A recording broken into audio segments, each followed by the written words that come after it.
Welcome to the Human Capital Innovations Podcast, your go-to source for personal, professional, and organizational growth and development. We hope you tune in often for all things people management, organizational development and change, organizational leadership, and social impact related.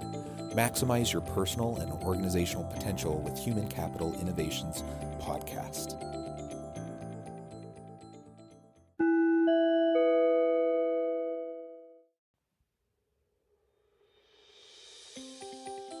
Welcome to the Human Capital Innovations Podcast. In this HCI podcast episode, I talk with Katherine Jansen-Burkett about living wakefully and bridging differences to find true collaboration.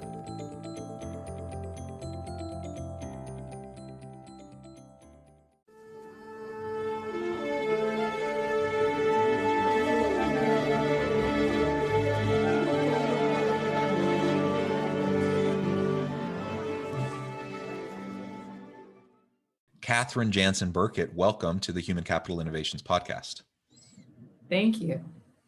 I am super excited to have this conversation. It was fun talking with you in the pre-interview, just getting to know you a little bit. And really in preparation, the last couple of weeks for this podcast episode, as we've been corresponding and just trying to get a feel for you and your background, your expertise, I'm super excited to have a conversation today about living wakefully, being our true authentic self and being in the moment. And then how does that connect with bridging differences to find true collaboration? We talk about collaboration all the time, and we want organizations and teams that can collaborate. But what does that really mean, and how does that connect back to being our true authentic self? I think you have a lot to say on that. So I'm excited to have this conversation. As we get started today, I just wanted to share Katherine's bio with all the listeners. Katherine Jansen-Burkett has long had a passion for embodied wakefulness as a lived experience rather than simply a conceptual one. Her early professional life was a happy one as she enjoyed meaningful work in the field of public health. But over time, she felt an inner stirring, and what was to ensue was a transition into her current work as a psychotherapist. For the past 15 years, she's guided others with personal and relational transformation as her clients discover their own path of embodied wakefulness. Now, Katherine is thrilled to build her work forward in her first book, River to Ocean, Living in the Flow of Wakefulness. She presents 9 aspects of wakefulness within a framework of the inner and outer world. She not only offers powerful ideas, but ways to integrate each with an inspiring story from the field.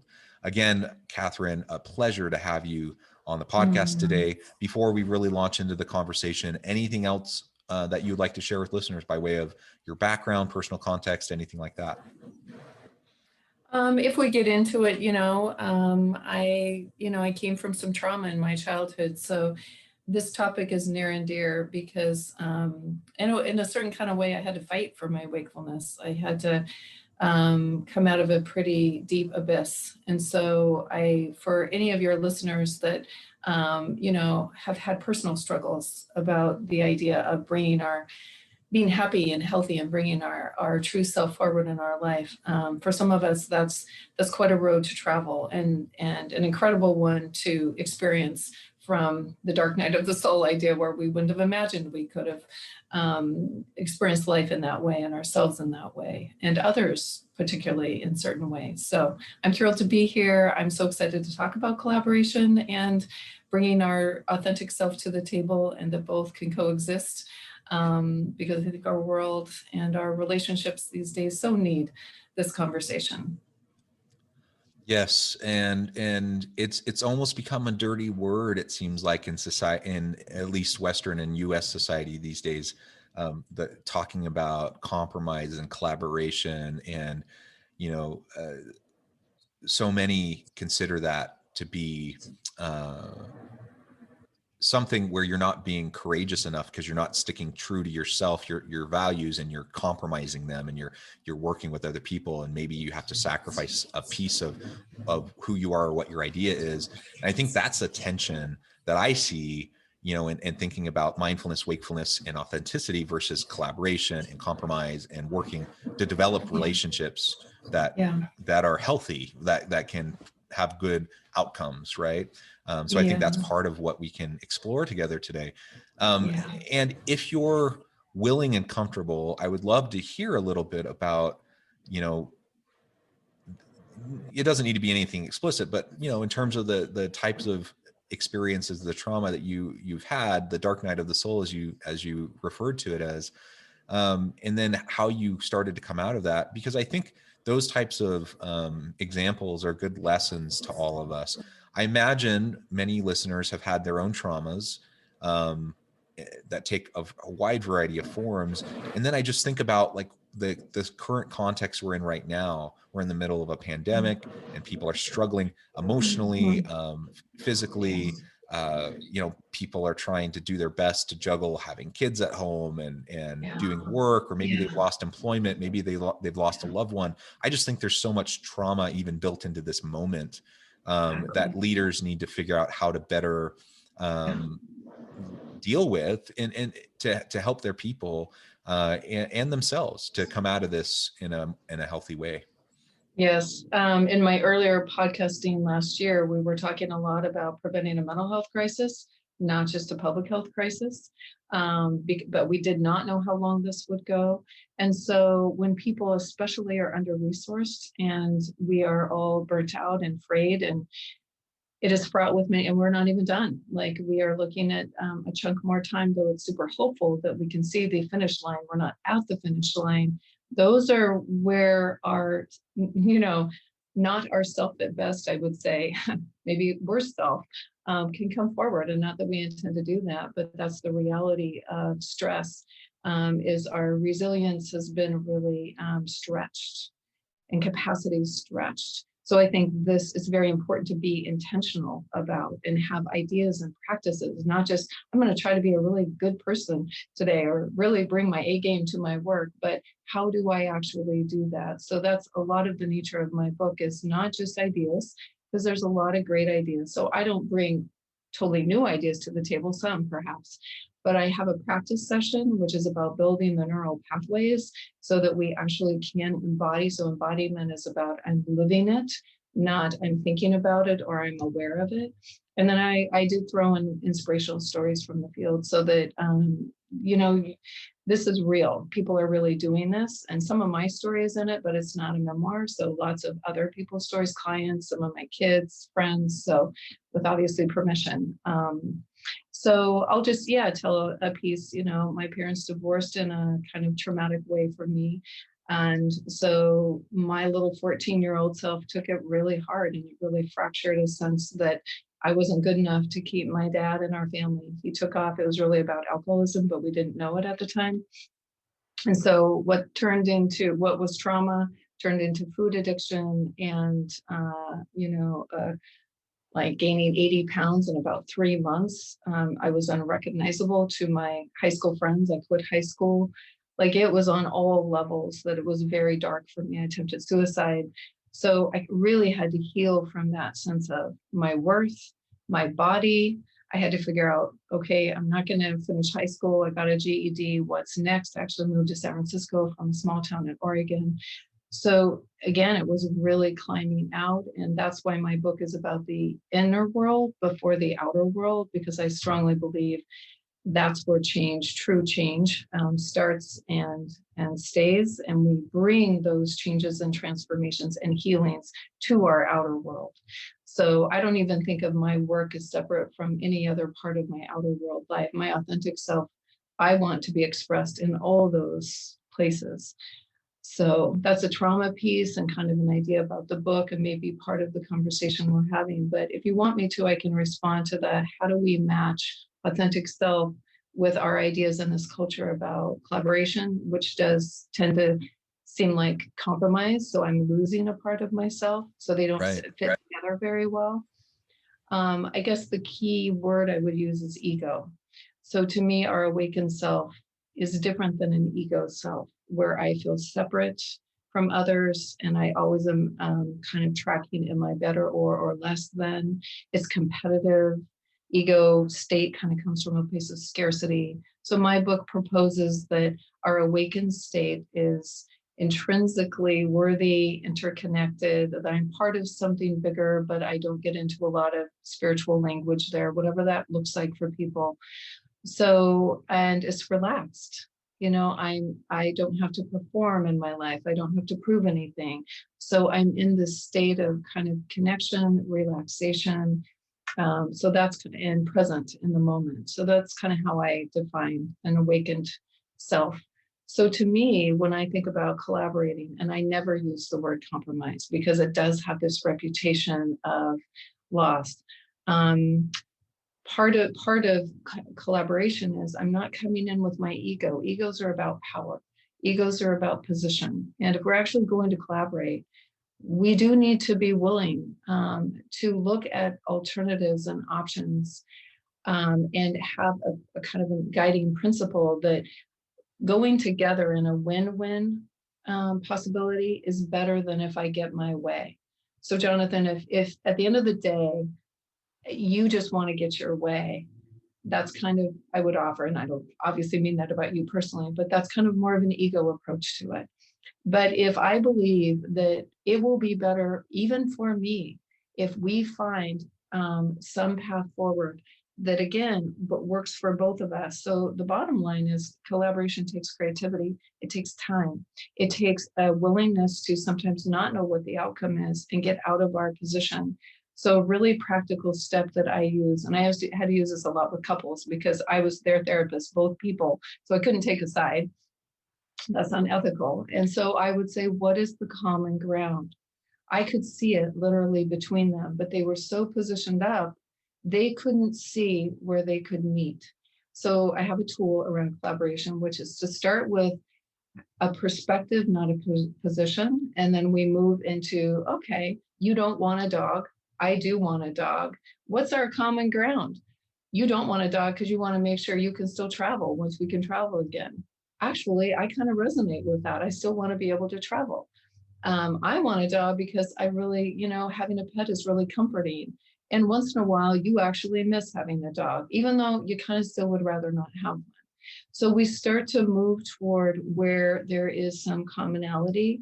And then the next piece, and it's so cool, is to see sometimes there are options that when we get out of our position, we never would have seen. Maybe we foster dogs and it's once in a while.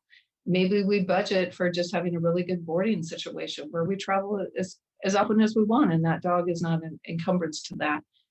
So it's about finding common ground. It's about exploring options, and it's about bringing our awakened self actually to the table that allows us to collaborate rather than be in an ego positioning kind of, place. So I know that was a lot.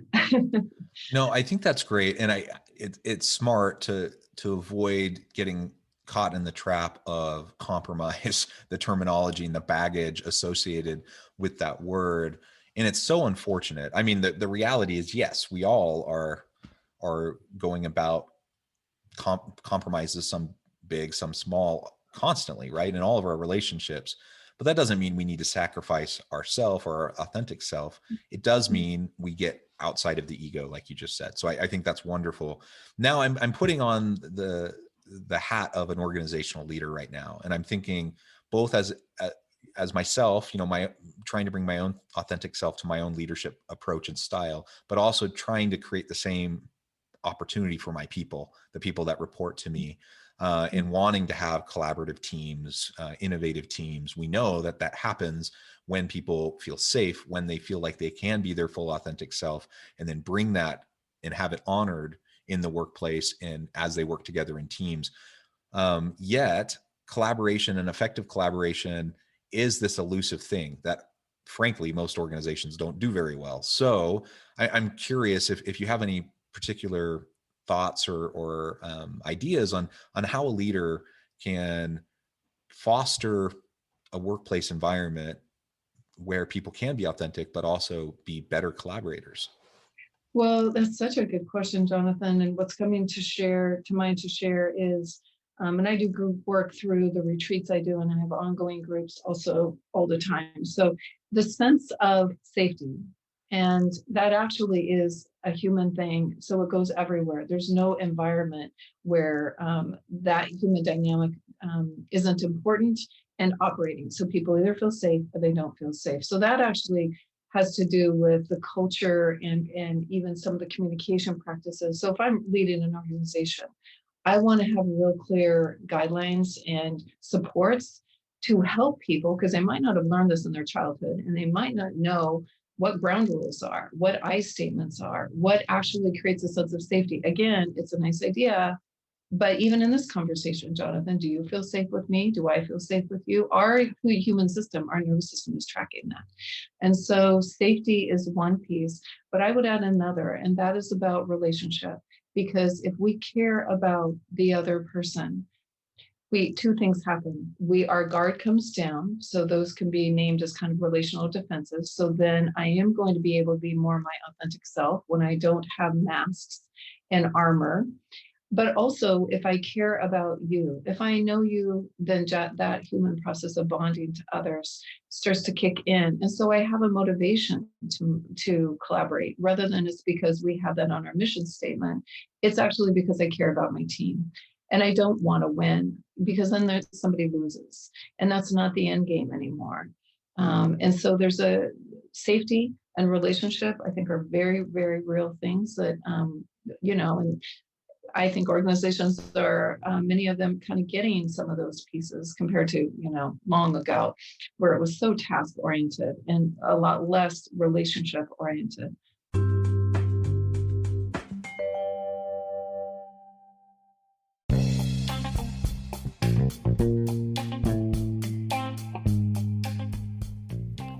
I'm excited to announce the publication of my new book from HCI Press, The Alchemy of Truly Remarkable Leadership: Ordinary, Everyday Actions That Produce Extraordinary Results. Consider how the nature of work has shifted over the past 50 years. With increased globalization, rapid technological advancement, and the shift in economic composition, the average job of today looks very different than the average job of 50 years ago. What will the jobs and organizations of tomorrow look like? Moreover, what does this all mean for organizational leaders? What are the core competencies and capabilities of organizations and their leadership that are prepared for continued disruption and geopolitical and socioeconomic shifts? Regardless of what the future holds, increasingly, leaders need to be socially minded, data-driven, decisive, champions of talent, and disruptors of the traditional notions of leadership, teams, organizations, and work. The Alchemy of Truly Remarkable Leadership will help you to explore your own leadership competencies and capabilities and consider ways to apply and implement them into your workplace and personal life.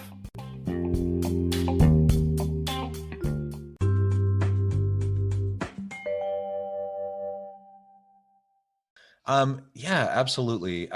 And to your point, organizations as a general rule, I think have come a long way and are better at this than they were decades ago, right?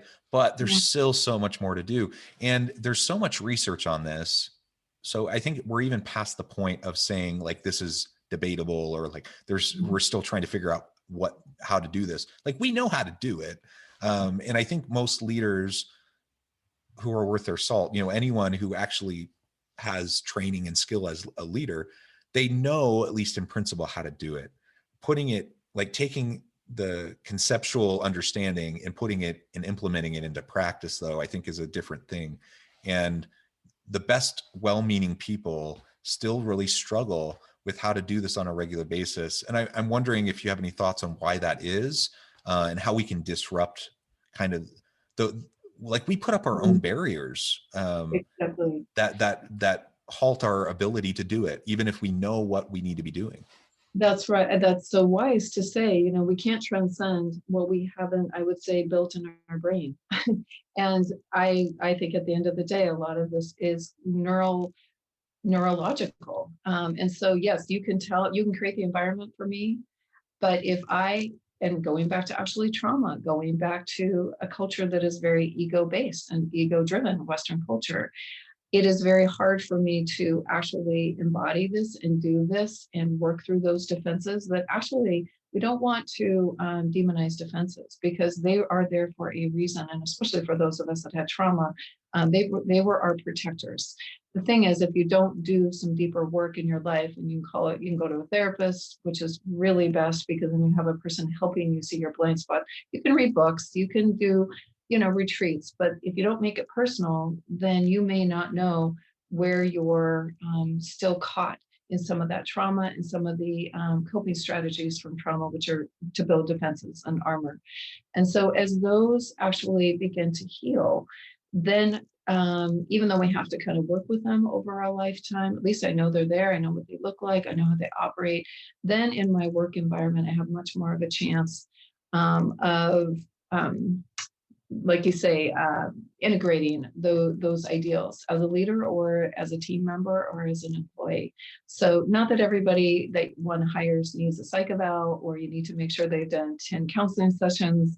But I do think kind of an emotional intelligence piece is important, and moving into not just doing personality tests, which are common now, and like, okay, we have to match working styles, but actually even a deeper dive into where is this person maybe going to struggle with the very things we want to manifest in this organization. And this stuff takes time and investment. And sometimes that's the reality, even as a parent. Like if you don't want to be, old school with your kids, I didn't want to spank, I didn't want to yell at my kids, right? But it took more time to actually get in there and figure some stuff out. It takes more time for couples to be collaborative. Why don't we just have one person acquiescing? It saves time, there's a consequence to that. So I guess it's an investment in time might be part of the answer too, of why do people or organizations, even if they know better, have a hard time choosing into this. So there's kind of at the collective level and maybe also a piece at the individual level. Does that make sense? Yeah, it does. And it really resonates with me what you were just describing. And certainly we have the defensive pieces that sometimes we're not even aware of that are dictating so much of what we do.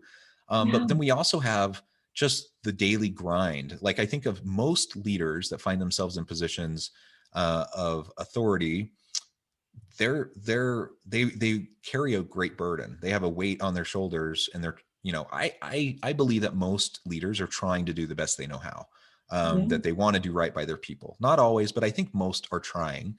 But they have a lot on their plate, and they're trying to put out fires, and they're trying to help the organization stay afloat and meet the needs of their people. And I think even the most well-intentioned people, when you find yourself in that kind of a daily grind, the natural inclination is to start cutting corners when it comes to relationship building and these team dynamics, because it does take consistent, sustainable effort over time. Like every day, you can't shortcut it. And if you do, it has consequences, as you just referred to. And ultimately, that culture of safety won't be there. That feeling of authentic caring won't be there.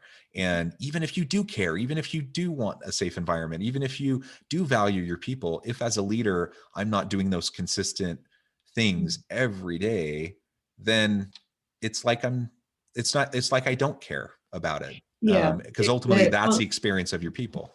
Exactly. And that's certainly where morale could be compromised. Like, oh, we say this, but my lived experience in this organization actually in the felt way is different.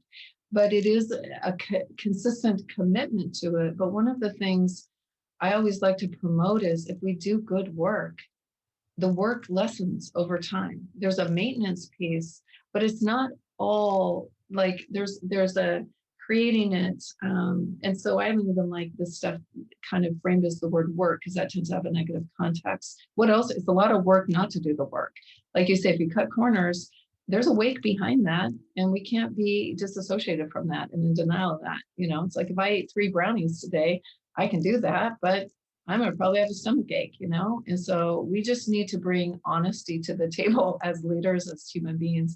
I think there's a big piece, like you say, the grind. When I hear that word, Jonathan, people need to take care of themselves. And I think our culture both can be so egocentric and ego-driven and individualistic in a way that's not helpful. And it's actually, I believe, somewhat toxic. But also that we've demonized, if we do self-care, we're narcissists or we're selfish.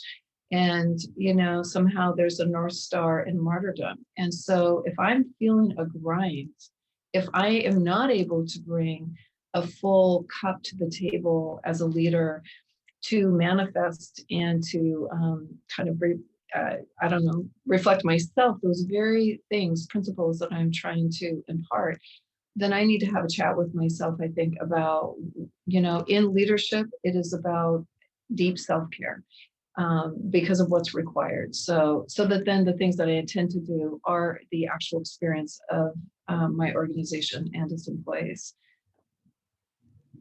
Yeah, I agree. And I struggle with that myself. Mhm. I'm busy. I have a lot of stuff with work. I have a family. I have 6 children. Like anytime I need to do anything in relation to self-care, my first inclination is to feel selfish, that I'm taking that time.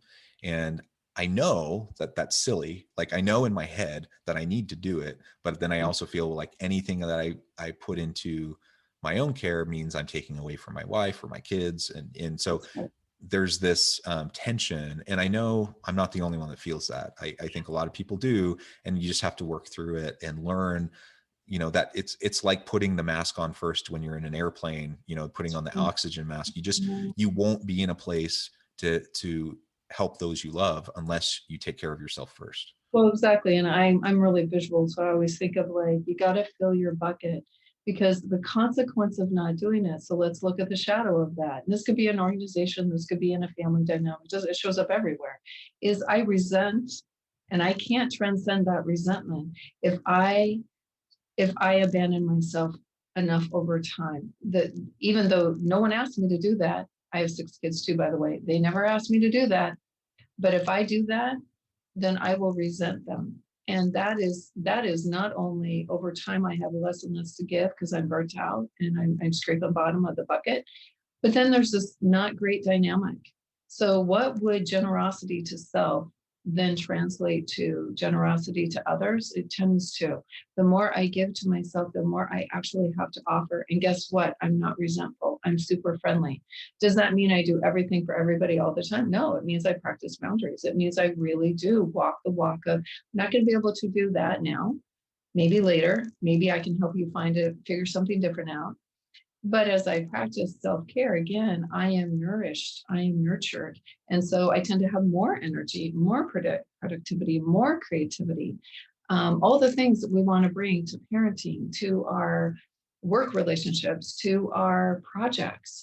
So again, so you're speaking to why my second aspect of my book was freedom from the mind, because the mind, a thought, first of all, there's research that says most of our thoughts are untrue or have some level of inaccuracy, but we act as if every thought we think is truth serum.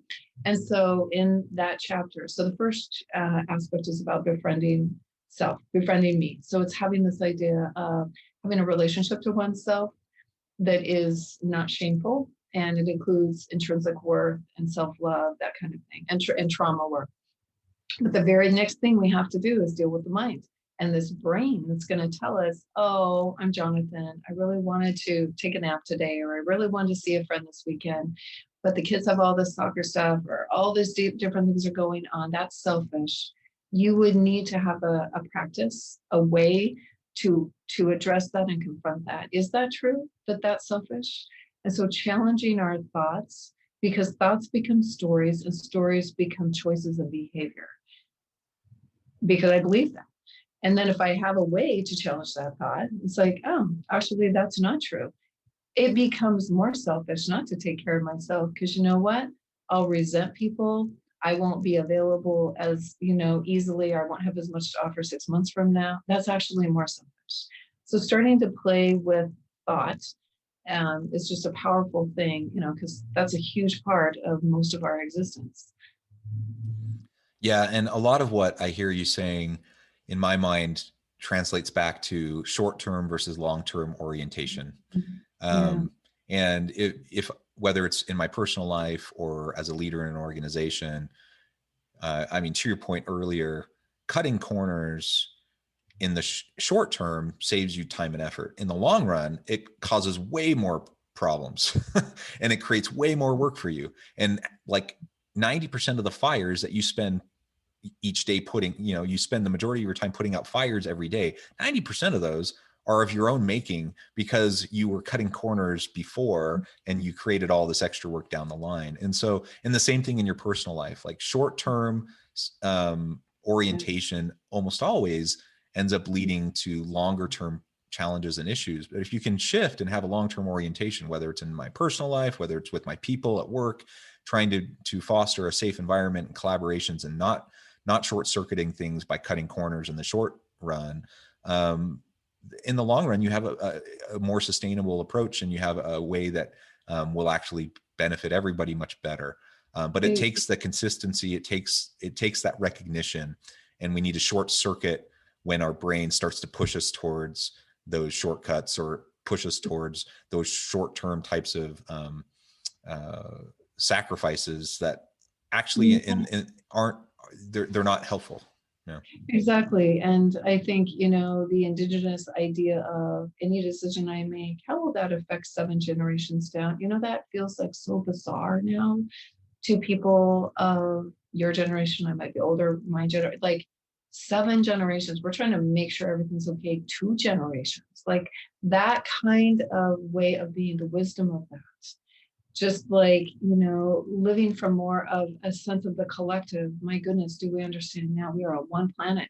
We are in a different kind of global reality on any front than used to be. So we cannot be isolated, and we need to have our thinking, like you say, long-term and in a bigger context.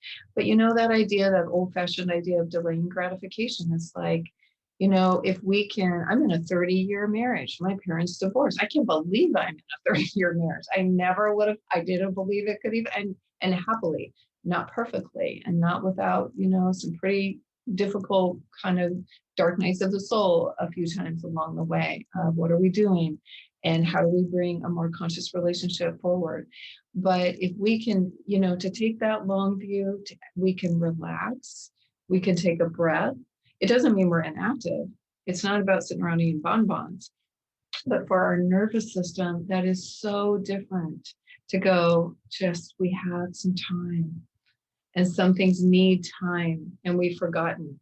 Now they even have, I'm not single, but they have speed dating. It's like, oh, right, in 30 seconds, you're going to decide, or 2 dates, you're going to decide. Guess what? Falling in love for some of us took a little bit, but that's not what the fairy tale tells us, right? And so I think this whole pace and speed, I love the point you make around that. And I love that perspective. We're about ready to finish, but I can't help to digress just a little bit based on the speed dating comment.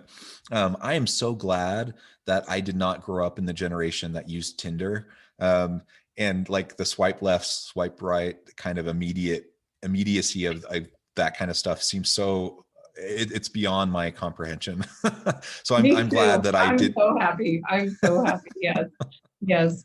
And it's nice to have that message of long-term on. Again, I think we've done a great job in this interview too. So many of these things for me are not contextualized to this part of life or that part of life. There is a deep, that's why it's wakefulness throughout all of those environments and all of those kinds of relationships.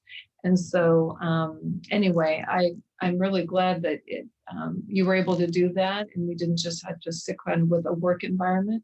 And so I hope your listeners are able to capture some of those consistent themes, however they apply it in their life.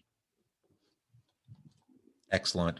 Well, thank you so much. It's been a real pleasure talking with you today. Before we close, I do want to give you a chance to give the last word, to share with listeners how they can get connected with you and find out more about your book and what you're up to, and just anything you want to say as we wrap up. Oh, well, thank you. Yes, I love River to Ocean because it's the book I use actually, just kind of a guidebook. There's different parts of life I represent. I even have a chapter on embracing death and dying. I have one on relationship to nature, cherishing the body. So where if this kind of thing we're speaking of resonates for people, I'd encourage them to get the book. It's an Audible as well now. We did that last year. Great narrator, not me. So that is found at my website. I can be reached where I have a blog, and I can send a personalized book So it's harborglowholistic.com.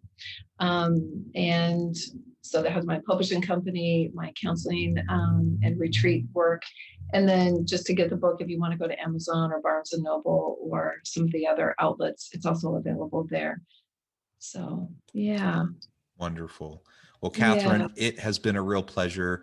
I encourage listeners to reach out, get connected, check out the book, and find out more about what Katherine can do for you and to help you in your personal life, in your work life.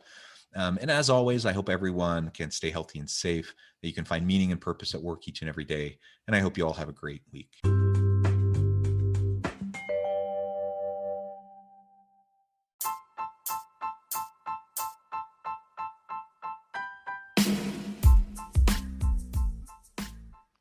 We are excited about the launch of HCI's new magazine, Human Capital Leadership. Human Capital Leadership is a free, interactive e-magazine designed to help individuals, leaders, and organizations find innovative approaches to maximize their human capital potential. We will be publishing issues quarterly in August, November, February, and May. Check out the first issue and let us know what you think.